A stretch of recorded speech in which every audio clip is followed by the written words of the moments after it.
كثيرا طيبا مباركا فيه كما يحب ربنا ويرضى وأشهد أن لا إله إلا الله وحده لا شريك له وأشهد أن محمدا عبده ورسوله صلى الله عليه وعلى آله وأصحابه أجمعين أما بعد.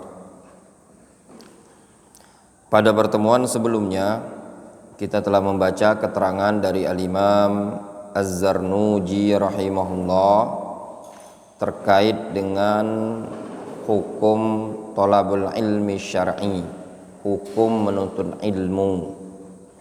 Beliau menyebutkan hukum menuntut ilmu itu terbagi menjadi dua. Kesimpulannya, ada yang sifatnya wajib, ya, ada yang sifatnya wajib untuk dipelajari. Apa ketentuan, ya, menuntut ilmu yang sifatnya wajib, yang hukumnya wajib, yaitu thalabul ilmil hal.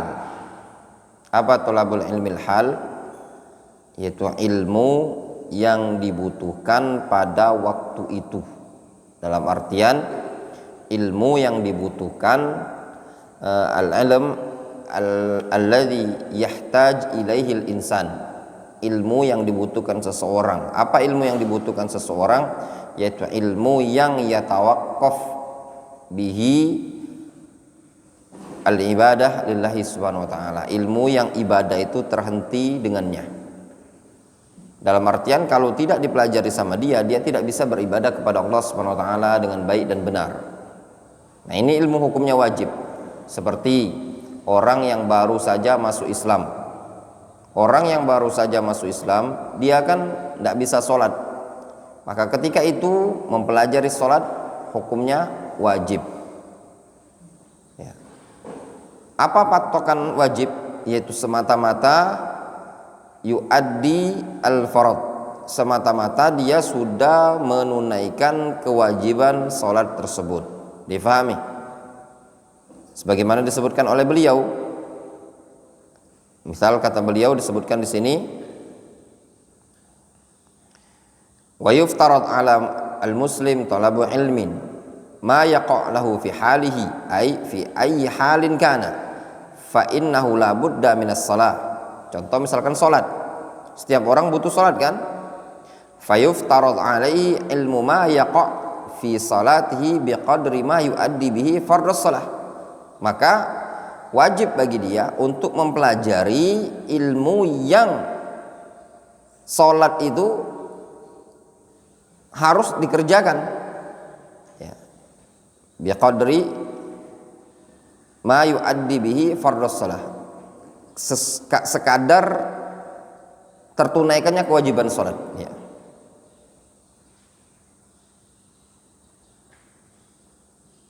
Difahami?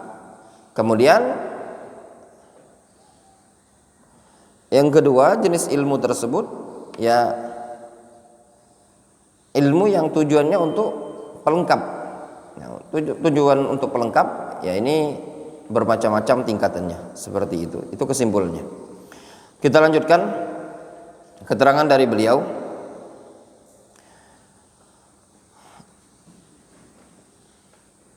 Qala Az-Zarnuji rahimahullah ta'ala, wa zakah in kana lahu malun, belajar zakat wajib kalau dia punya harta. Wal hajju in wajab alaih, belajar haji wajib kalau sudah wajib bagi dia haji. Wa kadza fil buyu' in kana yattajiru, demikian juga dalam bab jual beli kalau seandainya dia berdagang. Jadi bagi para pedagang harus untuk belajar ilmu tentang perdagangan. Faham ya? Seperti itu. Qila li Muhammad ibn al-Hasan, pernah ditanyakan kepada Muhammad ibn al-Hasan Asy-Syaibani, yaitu Muhammad Ibnu Hasan Ibnu Farqad Abu Abdullah Asy-Syaibani Al-Kufi, sahib Abi Hanifah, murid Abu Hanifah, termasuk murid seniornya Abu Hanifah. Siapa? Muhammad Ibnul Hasan Asy-Syaibani.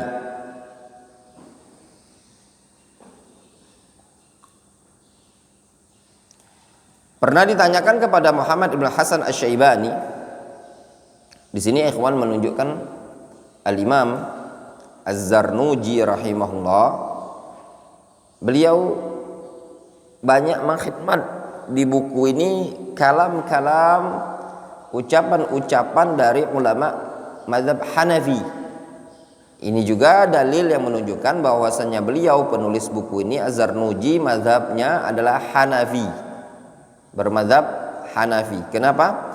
Banyak kalam, ucapan-ucapan yang dinukil di buku ini bermadzhab Hanafi. Seperti itu tadi. Dan juga kalau kita perhatikan di sini min bab al-faedah ya ikhwan, banyak sekali Az-Zarnuji ini lebih menukilkan aqwal wa kalam min ulama'il Hanafiyah, dari ulama mazhab Hanafi, dari guru-guru beliau. Dan itu bagus. Itu namanya adab seorang talib kepada guru adalah nasyru ilmihi, menyebarkan ilmunya. Seorang murid itu lebih layak untuk menjadikan gurunya tempat dia belajar adalah marojek yang pertama kali ya, itu lebih layak. Dan ini juga yang dilakukan oleh para ulama mazhab. Mereka lebih banyak di karya tulis tersebut menukilkan ulama-ulama dari mazhab yang mereka anut, dari guru-guru mereka. Apabila mereka banyak belajar dari Syafi'iyah, mereka menukang dari Syafi'iyah. Dari Hanbali, maka dari Hanbali pula. Demikian seterusnya sampai para ulama kita di zaman sekarang. Dan itu bukan aib, bukan taklid, bukan ta'assub ya. Dan metode yang seperti itu jauh lebih afdol ya. Kenapa? Karena dia tahu seorang murid tadi a'raf bi syaikhihi. Kalau istilahnya para ulama, ahlu Mekah adra bi syu'abiha. Penduduk Mekah itu lebih ngerti terhadap gang-gang yang ada di Mekah. Demikian juga seorang murid lebih tahu makna, kalam dan maksud dari gurunya tadi. Oleh karenanya, suatu kitab apabila disyarah oleh seorang murid dari guru tadi, itu lebih bagus dan lebih afdol dibandingkan disyarah oleh orang lain. Kenapa? Ketika yang mensyarah sang murid tadi, dia tahu maksud dan keinginan dari gurunya tersebut. Berdasarkan apa? Berdasarkan pengalaman-pengalaman dia ketika mulazamah duduk bersama guru tadi. Ditanyakan kepada Muhammad Ibn Hasan Asy-Syaibani, ala tusannifu kitaban fi zuhdi, tidakkah engkau mau menyusun suatu kitab dalam bab zuhud ya. Ditanyakan, ada pertanyaan, wahai Muhammad bin Hasan Asy-Syaibani, tidakkah engkau mau menyusun buku, menulis kitab dalam bab az-zuhud?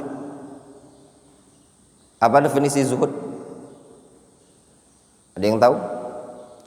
Tarku ma la yanfa'u fil akhirah, meninggalkan sesuatu yang tidak ada manfaatnya di akhirat. Kalau antum pandang sesuatu ini tadi tidak ada manfaatnya di akhirat, ya sudah, tidak usah antum miliki, tidak usah antum punya. Kalau antum pandang ini tidak ada manfaatnya di akhirat, itu namanya zuhud. Zuhud itu tingkatan lebih tinggi dibandingkan wara'. Kalau wara' tarku ma yadurru fil akhirah, meninggalkan sesuatu yang berbahaya nanti di akhirat. Adapun zuhud meninggalkan sesuatu yang tidak ada manfaat sama sekali. Apa contohnya? Contohnya misalkan antum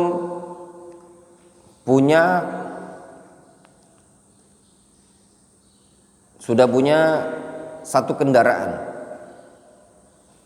kemudian antum beli lagi kendaraan yang kedua. Nah, berarti ini antum tidak zuhud, karena bisa jadi kendaraan yang kedua ini tidak memberikan manfaat bagi antum di akhirat. Kalau cuma sekedar antum miliki, istilahnya tekuntang. Tayyib, kalau kendaraan mungkin masih bisa antum pinjamkan atau antum sewakan, bisa ada kemanfaatan yang lain lah. Tapi kadang orang di rumahnya dia itu ditaruh sesuatu yang kadang tidak ada manfaatnya. Barang-barang hiasan yang tidak ada manfaat, cuma sekedar hiasan zina al-bait, kadang tidak ada manfaatnya, belinya mahal, suka koleksi, istilah orang sekarang ini ya, suka koleksi. Nah, yang seperti ini tidak zuhud namanya.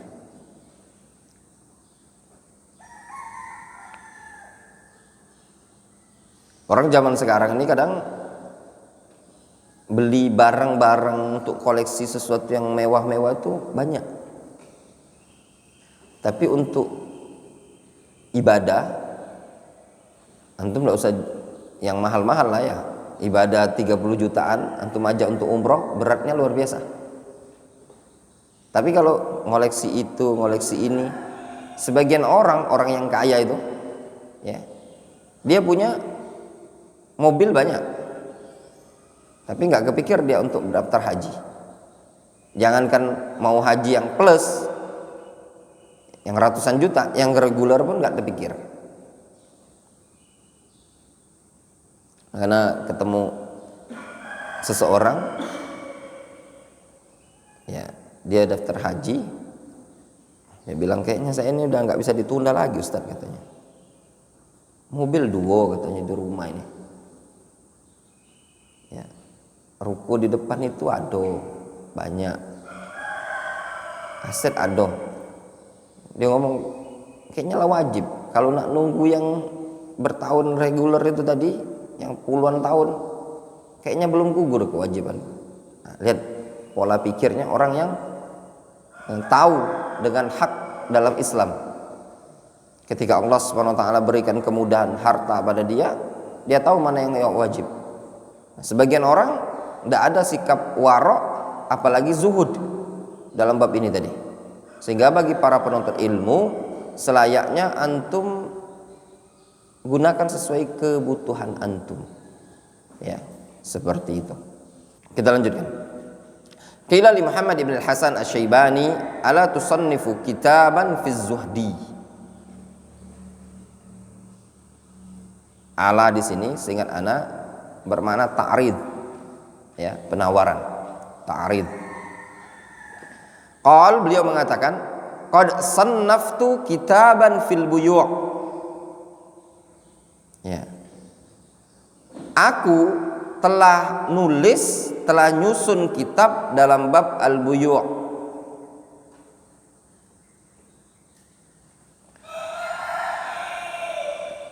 Sebenarnya ada perbedaan ya ikhwan, bainat ta'lif wa tasnif. Ya, ada perbedaan. Namun ana pribadi agak samar-samar, ya. Jadi ana belum bisa mengeluarkan pada antum maklumat ini tadi. Ada perbedaan antara ta'lif dan tasnif. Khulaso, ya. Ada yang sifatnya nukil. Ada yang dia memang mengeluarkan kemampuan yang ada di benaknya dia.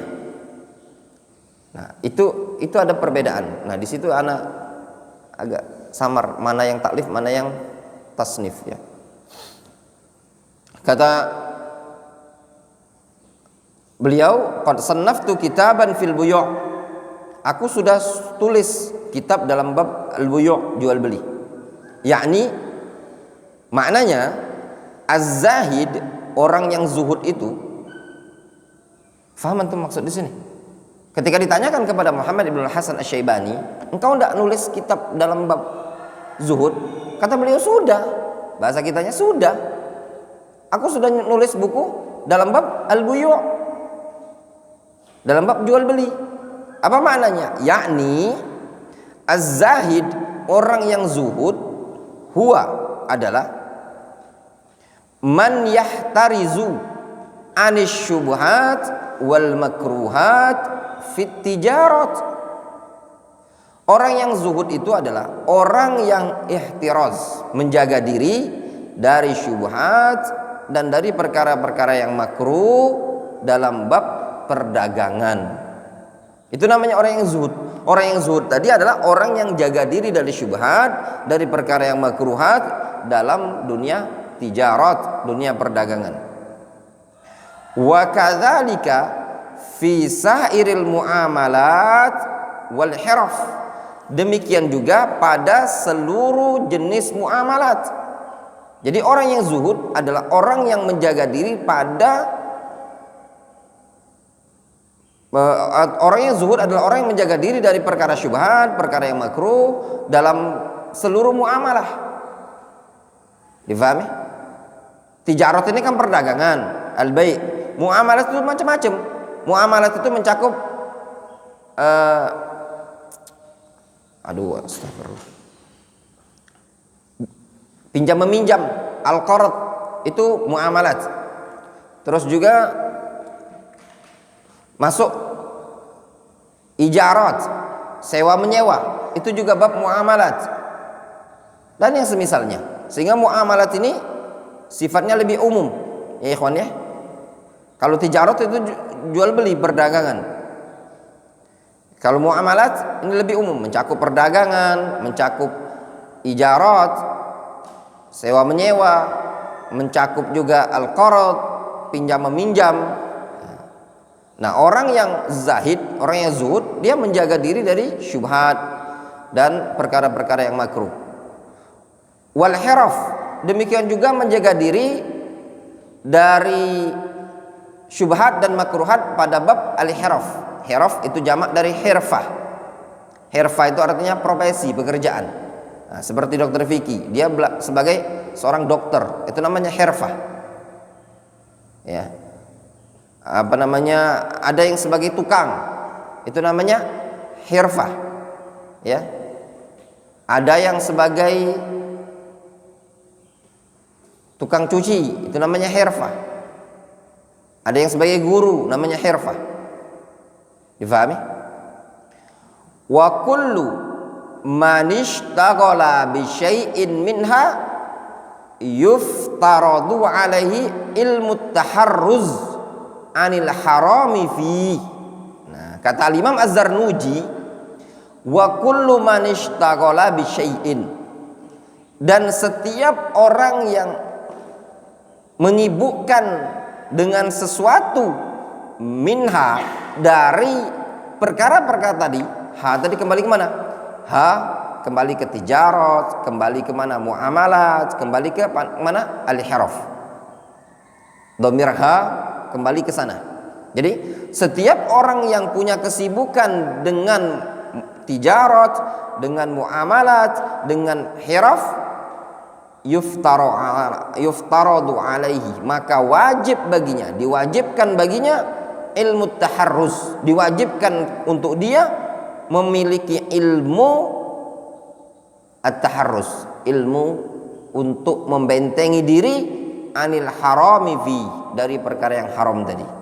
Jadi orang kalau kerja, profesi sebagai pekerja atau pedagang atau transaksi-transaksi muamalah, kalau dia punya kesibukan dalam bab ini, dia perlu dan wajib punya ilmu untuk terhindar dari perkara yang haram pada transaksi tadi. Jelas? Seperti itu. Wa kadzalika yuftaradu alaihi ilmu ahwalil qalbi. Masya Allah. Minat tawakkuli wal inabati wal khasyati wal ridha, fa innahu waqi'un fi jami'il ahwal. Jadi ada dua ilmu yang perlu dipelajari dalam bab ini tadi ya. Bagi yang punya pekerjaan profesi seorang medis, bagi para pedagang, bagi para guru, para tukang dan yang lainnya. Antum harus punya ilmu untuk menghindar dari perkara yang haram pada pekerjaan antum. Dan antum juga wajib yuftarat alaihi. Apa yang diwajibkan yang kedua? Ilmu ahwalil qalbi. Namanya ilmu tentang hati. Tahu? Apa saja ilmu tentang hati? Berupa tawakal. Saya dagang sudahlah, tawakallah. Yang penting saya sudah usaha. Ya enggak? Wal inabah, ilmu dalam bab inabah, rujuk, taubat kepada Allah Azza wa Jalla. Khasyah, ilmu dalam bab rasa takut, dan ilmu dalam bab ridho terhadap ketentuan-ketentuan Allah Subhanahu wa taala dan takdir Allah Azza wa Jalla. Sudah capek-capek dagang, sudah modal besar, cuman untungnya 10.000. Modal tadi 5 juta, untung 10.000. Ya sudah, ar-ridho biqadaillahi Subhanahu wa taala. Ya enggak? Seperti itu tadi. Fa inna waqi'un fi jami'il ahwal. Karena ilmu tentang ahwalul qalbi itu, ya, ilmu tentang ahwalul qalbi itu bisa terjadi pada seluruh kondisi. Faham? Jadi baik dalam urusan muamalah, dalam urusan dunia, dalam urusan ad-din, urusan agama sekalipun butuh yang namanya ilmu ahwalil qalbi. Faham?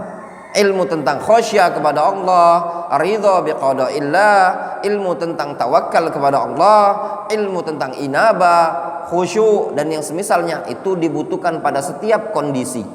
Faham antum sampai sini?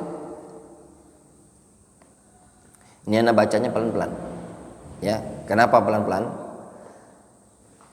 Agak berat. Jadi bacanya kita harus agak jeli buku ini. Serius, anak udah baca.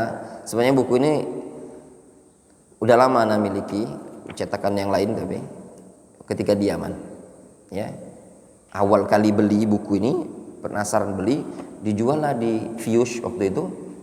Anak lihat di Maktabah Al-Imam Al-Wadi'i, anak lihat ada buku Ta'limul Muta'allim. Wah, ini kayaknya buku yang fenomenal di kalangan pondok pesantren NU. Belilah anak. Dia lihat ada takliknya Syekh Ali Ar-Razhi. Anak paling senang kalau takliknya Syekh Ali Ar-Razhi. Lalu pas diaman anak baca sekilas gitu kan. Lumayan isinya tapi agak berat. Nah, jadi perlu pelan-pelan menyerapi karena kita ingin mengambil makna yang terkandung di buku ini tadi. Karena sebenarnya kadang agak sungkan ngajarkan buku tuh kalau yang kayak gini loh, tahun berapaan gitu. Berat kadang, memang agak berat, sisinya ada beratnya, ya. Bahasanya itu bukan kelas-kelasnya kita, tapi kalau kita tidak paksakan, ya kapan kita mau bisa. Kemudian, jelas ya? Kemudian kata Az-Zarnuji, dulu di Fiyush ada yang ngajar ini, tapi anak tidak ikut. Namanya Ahmad Tabaqi. Masih ngajar dia, ngajar ya. Dulu dia udah ngajar, tapi nggak terlalu, baru-baru mau mulai ngajar, ya. Ahmad Tabaqi itu tadi. Wa syaraful ilmi la yakhfa ala ahadin. Kemuliaan suatu ilmu itu tidak tersamarkan lagi bagi setiap orang, ya. Kemuliaan suatu ilmu tidak tersamarkan lagi bagi seseorang. Kenapa? Idh huwal mukhtassu bil insaniyah. Kenapa ya ikhwan? Ilmu itu bukanlah sesuatu yang tersamarkan lagi, karena ilmu, ya, sesuatu yang memang dikhususkan untuk manusia. Difahami? Jadi ilmu itulah yang membedakan manusia dengan hewan. Nah, ada ta'liq di situ. Lihat ya. Yang mengkhususkan seseorang itu adalah dengan ilmu, ya ikhwan. dengan ilmu. Orang itu bernilai antara A dan B itu dengan ilmu. Makanya Ana sering bilang sama antum, kalau antum mau punya nilai, maka utlubu al-ilm, belajarlah, tuntutlah ilmu. Yang membuat kita mahal itu adalah ilmu. Yang membuat kita bernilai di mata orang lain adalah ilmu. Lihat di sini ada faedah dari Syekh Ali Ar-Razihi. Ta'qib itu komentar, ya, yang sifatnya agak memberikan sanggahan. Di sini Az-Zarnuji bilang yang namanya ilmu itu adalah al-mukhtas bil insaniyah. Ilmu itu sesuatu yang dikhususkan pada manusia. Nah, yang seperti ini, ungkapan seperti ini dikritik oleh Syekh Ali Ar-Razihi. Namun beliau memberikan namanya mahmalah, ihtimal yang baik pada beliau. Kata beliau, kadza qala al-muallif, demikian yang disebutkan oleh Zarnuji. Wan muraduhu, ya, yang dimaksudkan oleh Az-Zarnuji adalah anna ta'anni, ya, bi tahsilil ilmi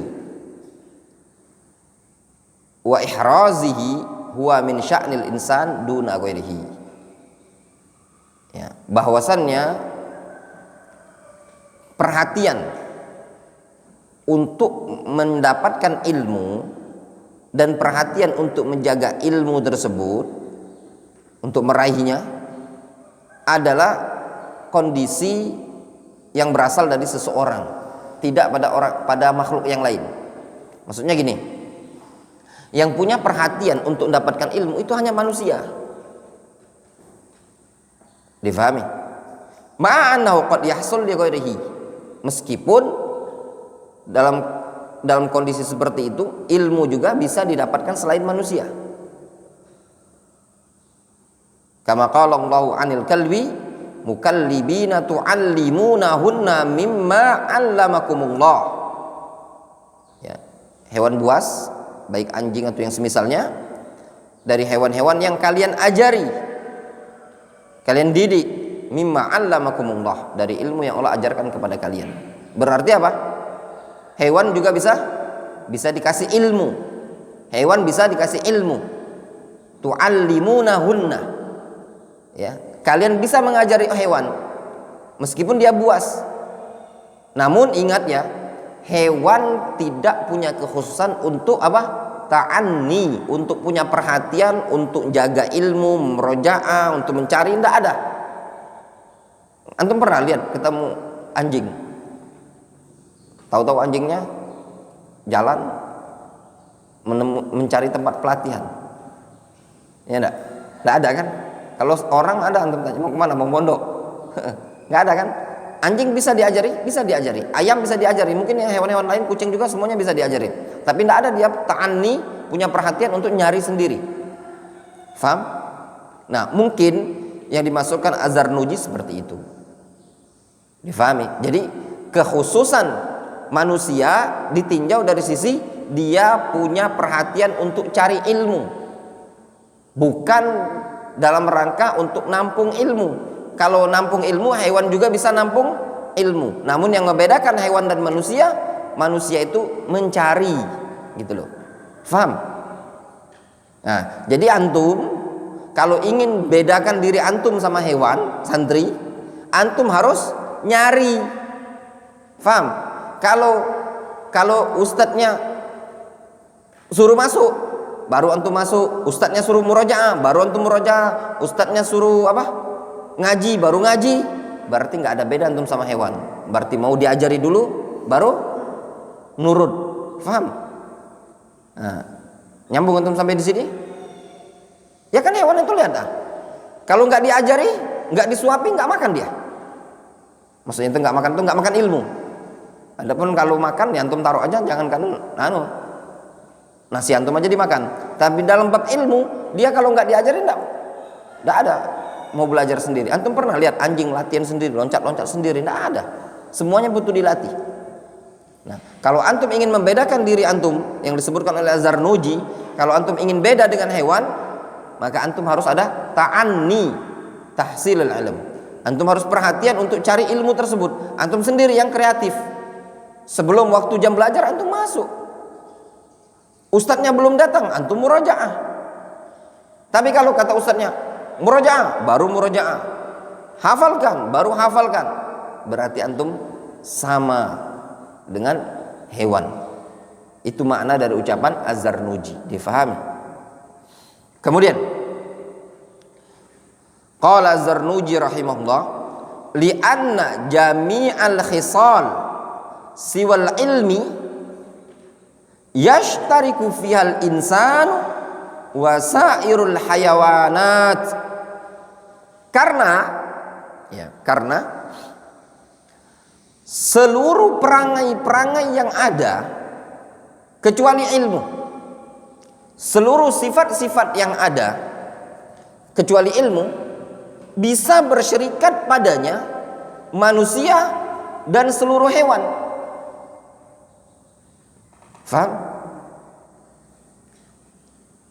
Kasyaja'ah, seperti syaja'ah, berani. Wal jara'ah, ya, lebih kurang maknanya berani juga ya. Syaja'ah itu jagoan. Jara'ah artikan saja keberanian, gitulah. Maknanya hampir sama, tapi ada beda ya. Sama seperti al-ghadab was-sakhat. Ya, al-ghadab was-sakhat. Ghadab itu marah, sakhat itu apa? Marah. Nah itu kalau secara bahasa ya kawan. Tapi ada beda. Kalau al-ghadab itu min a'la ilal asfal, wa min asfal ilal a'la. Jadi sifat yang ishtirak. Kemarahan, kemurkaan yang berasal dari atas ke bawah, dari bawah ke atas. Faham? Contoh, orang tua marah ke anak namanya ghadab. Faham? Anak marah ke bapak ghadab. Faham? Pimpinan marah ke anak buahnya ghadab. Anak buah marah ke pimpinannya ghadab. Faham? Adapun as-sakhat, as-sakhat itu adalah marah yang hanya berasal dari atas ke bawah. Faham? Marah yang berasal dari atas ke bawah. Nah, itu yang banyak dalam Al-Quran. Antum perhatikan yang menyebutkan as-sakhat, yaitu berasal dari Allah Azza wa Jalla. Faham? Nah ada perbedaan. Kalau arti terjemahnya sama-sama marah gitu loh, tapi ada letak perbedaan seperti itu. Sama kemarin ketika duduk kita dengan Syekh Abdul Muhsin Al-Qasim, masalah qaid asma wa sifat itu hampir sama ya kawan, mirip ya, antara fatir, musawwir, khaliq, itu sama, hampir sama, tapi ada perbedaan sedikit ya, ada perbedaannya sedikit tapi hampir sama gitu loh. Nah disitulah yang ilmu bahasa Arab harus bermain ya. Kasyaja'ah, seperti keberanian ya. Hewan itu berani kan, manusia juga berani. Wal quwwah, kekuatan ya, kekuatan. Hewan punya kekuatan, kita punya kekuatan. Wal jud, kedermawanan. Hewan juga ada yang baik loh ya, dia ngasih anaknya makan ya, baik dia. Wasyafaqah, sayang, kasih sayang. Hewan juga ada sayang sama anaknya. Wa ghairiha siwal ilmi, dan yang selain itu kecuali ilmu. Faham? Nah dari sini yang menguatkan keterangan Syekh Ali Ar-Razihi bahwasannya yang dimaksudkan oleh Az-Zarnuji adalah al-ilm, yaitu at-ta'anni bil ilm, punya perhatian terhadap ilmu. Difahami? Wabihi, dan dengan ilmu tadilah azharallahu ta'ala fadla Adam alaihissalam alal malaikah, dan dengan ilmu tadilah Allah subhanahu wa ta'ala tampakkan keutamaan Adam di atas para malaikat. Dengan ilmu Allah tampakkan keutamaan Adam di atas para malaikat. Wa amarahum bisujudi lahu, dan Allah perintahkan malaikat untuk sujud kepada Adam. Itu disebutkan dalam Al-Quranul Karim. Dalam surat Al-Baqarah Allah subhanahu wa ta'ala menyebutkan tentang keutamaan Adam di atas para malaikat. Ketika Allah subhanahu wa ta'ala bertanya kepada para malaikat, Allah subhanahu wa ta'ala menyebutkan dalam surat Al-Baqarah, wa 'allama Adam al-asma'a kullaha thumma 'aradahum 'alal malaika faqala anbi'uni bi asma'iha ula in kuntum shadiqin qalu subhanak la ilma lana illa ma 'allamtana innaka antal alimul hakim. Ya. Apa ayatnya tadi? Allah subhanahu wa ta'ala mengatakan kepada para malaikat, ambiuni bi asmaha ula in kuntum shadiqin, kabarkan kepadaku tentang nama-nama makhluk yang ada di muka bumi, ya, in kuntum shadiqin. Qalu subhanak, maha suci engkau ya Allah, kata malaikat, la ilma lana illa ma 'allamtana, kami tidak punya ilmu kecuali apa yang kau ajarkan kepada kami. Adam itu bisa semua bahasa. Kata Syekh, faedah dari Syekh Abu Malik Ar-Rayashi Al-Kufaili di daras tadi malam, beliau menyebutkan orang yang pertama kali man nataqa bil arabiyyah adalah Adam alaihissalam, ya, karena Adam diajari oleh Allah Azza wa Jalla dengan seluruh bahasa. Jadi Adam itu bisa seluruh bahasa di muka bumi ini, Adam itu bisa, ya. Dan Adam tahu nama-nama tumbuhan. Kalau kita nggak tahu kan, ada jambu manis, kasih jambu madu, nanas manis, nanas madu, semuanya. Kalau manis, madu semua kan. Durian manis dikit, durian madu. Semangka satunya hitam kecil, kasih nama semangka inul. Ya enggak? Pokoknya kita enggak banyak tahu, kita namai sendiri. Sedangkan Adam alaihissalam dia tahu nama yang hakikatnya. Nah, seperti itu. Kemudian Allah Subhanahu wa taala mengatakan dalam Al-Qur'an tersebut, qala ya Adamu anbi'hum bi asma'ihim falamma anba'ahum bi asma'ihim qala alam aqul lakum inni a'lamu ghaibas samawati wal ard wa a'lamu ma tubduna wa ma kuntum taktumun wa idh qulna lil malaikati isjudu li adama fasajadu illa iblis aba wastakbara wa kana minal kafirin. Kata Allah Azza wa Jalla, wa idh qulna lil malaikati isjudu li adama fasajadu illa iblis. Ingatlah ketika kami perintahkan kepada malaikat untuk sujud, sujudlah kalian semuanya kepada Adam.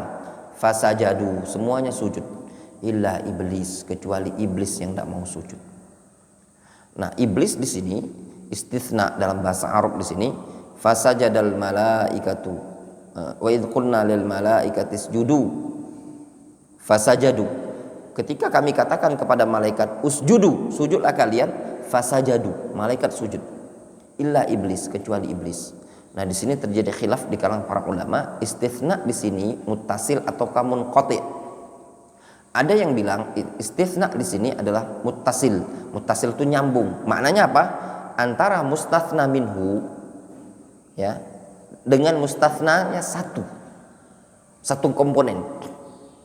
Contoh anak katakan at-tullab, anak katakan la ahadun, atau tullabu darul hadis ya'tamirun illa Affan. Santri-santri darul hadis itu semuanya umroh kecuali afan, mutasil atau munqati. Mutasil itu apa? Antara mustatsna minhu sama mustatsnanya itu punya hubungan. Afan santri Darul Hadis bukan? Nah, itu ada hukum tersendiri. Nanti kita bahas di bab istitsna, ya. Untuk masih ajrumiyah. Panjang belajar ilmu nahwu itu ya. Panjang. Nah, sebagian para ulama ada yang bilang mutasil dia. Mutasil. Sehingga kalau mereka mengatakan mutasil berarti iblis dulunya malaikat. Ya, dulunya malaikat. Karena mereka mengatakan wa idz qulna lil malaikatu. Ingatlah ketika kami katakan kepada malaikat, usjudu di Adam. Sujudlah kepada Adam. Semua malaikat sujud kecuali iblis. Iblis dulu adalah malaikat, katanya seperti itu. Sehingga istisna di sini muttasil. Ada yang bilang tidak. Istisna di situ adalah munqati. Iblis dan malaikat itu beda. Banyak hadis-hadis yang menyebutkan bahwasanya iblis tercipta dari api. Dari jin dari api, sedangkan malaikat dari cahaya, munqati. Faham? Seperti itu. Lihat di tafsir Syekh Ibnu Utsaimin dalam tafsir surat Al-Baqarah ini. Seingat ana. Karena sempat kebaca, udah lupa sekali. Kalau lihat di tafsir-tafsir Al-Quran yang lainnya. Yang kayak gini antum dapat faedah kayak gini. Cari kitabnya, buka di buku tafsir. Nanti antum ketika buka, antum akan melihat, ada lautan-lautan ilmu di situ. Gitu cara belajar. Ya. Lanjut ke sedikit lagi ya. Nah, kemudian ada tanbih ya ikhwan. Allah Subhanahu wa taala memerintahkan malaikat untuk sujud kepada Adam, bukan sujudnya tadi untuk Adam. Difahami baik-baik ya. Ingat baik-baik. Allah Subhanahu wa taala memerintahkan malaikat untuk sujud ke Adam, bukan sujudnya adalah untuk Adam, namun sujudnya berupa kiblat, arahnya ke Adam, tapi sujudnya kepada Allah Subhanahu wa taala.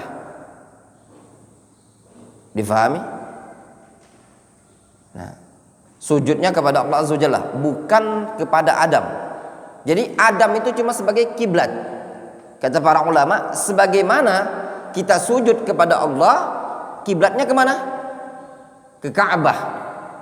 Wadih antum? Jadi perintah untuk sujud kepada Adam itu maksudnya menjadikan Adam sebagai kiblat sujudnya malaikat. Sebagaimana Ka'bah merupakan kiblat sujudnya Bani Adam. Wadih? Jelas? Seperti itu. Nah, kemudian sujudnya di sini apakah sujud yang ma'ruf yang kita sekarang ini tadi, ataukah sujud yang dimaksud adalah tahiyah? Ya, tahu antum? Tahiyah, penghormatan kepada Adam. Para ulama menyebutkan istilah sujud itu ada dua. Ada sujud yang sujud seperti sholat, ya. Ada sujud yang bermakna tahiyah. Disebutkan oleh Syekh Abdul Razak Al-Badr, bukan berkaitan dengan ini, tapi dalam bab penjelasan beliau hadis lau kuntu amiron ahadan ayasjuda li ahadin la amartu al-mar'ata ayasjuda li zaujiha. Kata Rasul, kalau aku boleh memerintahkan seseorang untuk sujud kepada orang lain, aku perintahkan istri untuk sujud ke suaminya. Kata Syekh Abdul Razak Al-Badr dalam syarah kitab Al-Kabair, beliau menjelaskan maksud sujud di sini bukan sujud seperti hayatis shalah al-ma'rufah, tapi yang diinginkan oleh Nabi SAW adalah tahiyatus sujud, penghormatan seperti sujud dengan cara yanhani zahrahu. Nah, maksudnya kalau seandainya seseorang itu boleh untuk sujud menundukkan punggungnya kepada manusia, aku perintahkan istri untuk menundukkan punggungnya kepada suami. Itu maknanya, bukan maknanya sujud. Karena tidak akan mungkin sujud nyongkor seperti sholat, nyosor seperti sholat itu tadi, untuk diperintahkan oleh Rasul untuk manusia, tidak akan mungkin. Difahami? Karena ini merupakan khas lillahi subhanahu wa ta'ala. Faham? Wadih, jelas insyaallah ta'ala. Namun tinggal PR satu bagi kita, kepalangan ya. Tinggal PR, apa makna sujud yang Allah subhanahu wa ta'ala perintahkan kepada Adam, kepada malaikat. Apakah sujudnya tadi yang bermakna betul-betul nyungkur sujud hayatis shalah, ataukah sujud di situ adalah penghormatan kepada Adam alaihissalam? Ya. Namun yang tadi ana bilang kiblat itu tadi, ana lupa di kitab, ana pernah baca, cuman lupa. Itu yang jadi masalah ini tadi. Pernah baca, lupa di mana itu. Ya. Referensinya. Jadi ana tidak bisa ngasih antum referensi, tapi ana pernah baca, cuman lupa referensinya. Yang dimaksud dengan sujud kepada Adam itu bukan sujud untuk Adam, tapi yang dimaksud adalah menjadikan Adam sebagai kiblat, sebagaimana Bani Adam itu adalah kiblat kita ketika sujud adalah Ka'bah. Mereka malaikat dijadikan Adam sebagai kiblat untuk sujud pada waktu itu tadi. Jelas ya? Seperti itu. Wallahu taala a'lamu bissawab. Wa qala Az-Zarnuji rahimahullah, sedikit lagi ya.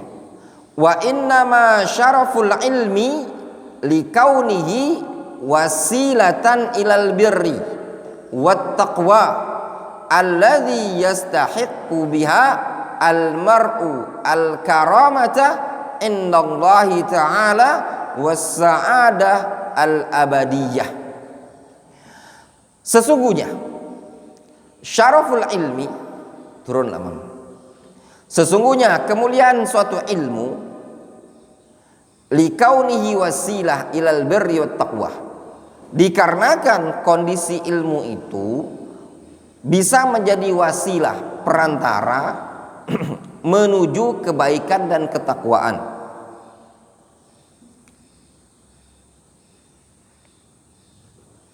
Apa makna bir? Apa makna takwa? Lafadz albir dan lafadz at-taqwa ini ada makna tersendiri. Ya. Anda baca aja ya. Lebih enak ngepek daripada anak ngarang-ngarang. Ya, kalau ngepek. Jadi antum juga tahu referensinya ya. Antum lihat di tafsir Sa'di pada tafsir ayat wa ta'awanu 'alal birri wat taqwa. Ya. Al-Maidah itu. Ayat 3.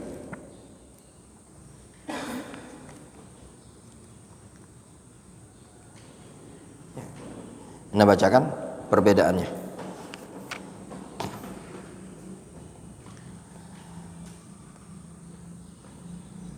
Disebutkan oleh Syekh Abdurrahman Sa'di terkait dengan al-bir wat taqwa.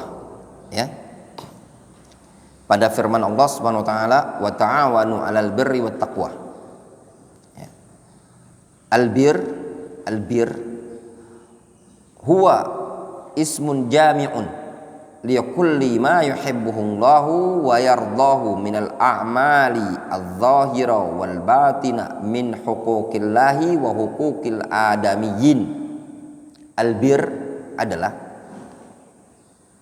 nama, ya, suatu nama yang mencakup segala sesuatu yang Allah cintai dan Allah ridhoi, berupa amalan-amalan zahir dan amalan-amalan batin dari hak-haknya Allah dan hak-hak Bani Adam.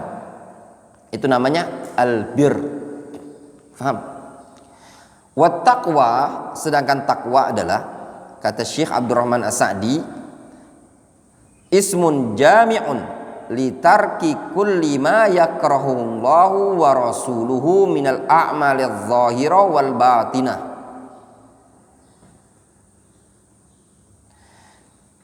At-taqwa adalah nama yang mencakup segala sesuatu untuk meninggalkan nama yang mencakup segala sesuatu untuk meninggalkan semua yang Allah dan Rasulnya benci dari amalan-amalan yang zahir dan batin. Jadi takwa itu mencakup segala sesuatu yang dibenci. Jadi atau istilahnya takwa itu adalah meninggalkan segala sesuatu yang dibenci. Nah, sehingga kata mereka, ya, mereka mengatakan albir wa taqwa ini di sini konteksnya ketika disebutkan barengan albir dan takwa, sehingga albirru itu mencakup ketaatan, wa taqwa mencakup meninggalkan larangan. Faham? Seperti itu. Karena mereka mengatakan, para ulama mengatakan lafaz albirru wa taqwa digolongkan bagian lafaz yang majtama'a iftaraqa wa idza iftaraqa ijtama'a. Lafaz yang idza ijtama'a iftaraqa wa idza iftaraqa ijtama'a. Lafaz yang kalau dia berkumpul maka punya makna tersendiri yang terpisah, namun tatkala terpisah dia punya makna yang sama. Albir huwa taqwa wa taqwa huwal bir, itu kalau disebutkan terpisah. Tapi kalau disebutkan bersendirian, disebutkan bersamaan bir dan takwa, maka albir yaitu fi'lul ma'murat min huquqillahi wa huquqil bani adam, sedangkan at-taqwa tarkul manhiyat min huquqillahi wa huquqil bani adam, ya, min huquqillah wa huquq bani adam. Wadih, jelas? Itu kesimpulannya. Nyambung sampai sini Khalifah. Ya, ana ulangi lagi. Albir ketika disebutkan dengan lafaz takwa pada satu konteks, maka albir mencakup kullul ma'murat min huquqillah wa huquqi bani adam. Segala perkara yang diperintahkan dari hak-haknya Allah dan haknya bani Adam.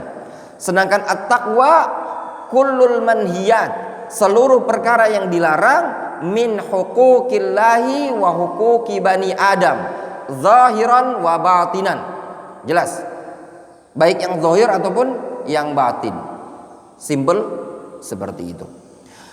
Qala Zarnuji rahimahullah, wa inna ma syaraful ilmi likaunihi wasilatan ilal birri wat taqwa. Sesungguhnya kemuliaan ilmu itu tadi, atau ilmu itu dinyatakan mulia karena ilmu itu merupakan wasilah menuju kebaikan dan ketakwaan. Alladzi yastahiqqu biha al-mar'u al-karamah indallahi subhanahu wa ta'ala was-sa'adah al-abadiyah. Yang mana dengan ketakwaan tersebutlah seseorang hamba, al-mar'u itu seorang hamba akan berhak mendapatkan kemuliaan di sisi Allah Subhanahu wa taala serta kebahagiaan yang kekal abadi. Dengan takwa.